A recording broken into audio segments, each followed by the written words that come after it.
Allahabad high court की junior assistant की vacancy में एक कंफ्यूजन क्रिएट हो रही है जो कि उर्दू, हिंदी और मैथ को लेकर है। अगर हम पेज नंबर 5 पे आए तो जूनियर असिस्टेंट के में यहाँ एसेंशियल क्वालिफिकेशन में लिखा हुआ है intermediate with special knowledge of Urdu and Hindi. तो यहाँ पे शब्दों को पहले गौर से देखो क्या लिखा हुआ है कि इंटरमीडिएट विद स्पेशल नॉलेज होनी चाहिए, मतलब आपको पता होनी चाहिए उर्दू एंड हिंदी, ठीक है, ना कि उर्दू और हिंदी एज अ सब्जेक्ट होना चाहिए।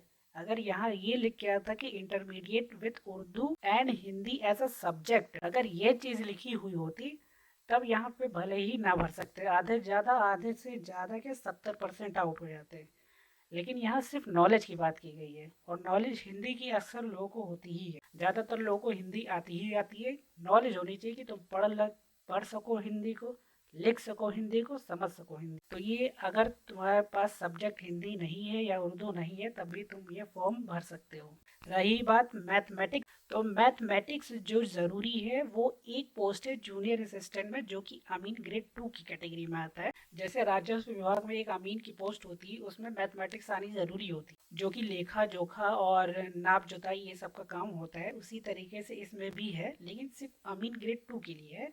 बाकी अगर कॉपिस्ट की है जो कि सिविल केस और असिस्टेंट अकाउंटेंट क्लर्क की है, कोर्ट क्लर्क की है, इन सब में मैथमेटिक्स जरूरी नहीं है। तो अगर आपके पास मैथ नहीं है फिर भी आप इसको भर सकते हैं, बस एक पोस्ट के लिए एलिजिबल नहीं होंगे।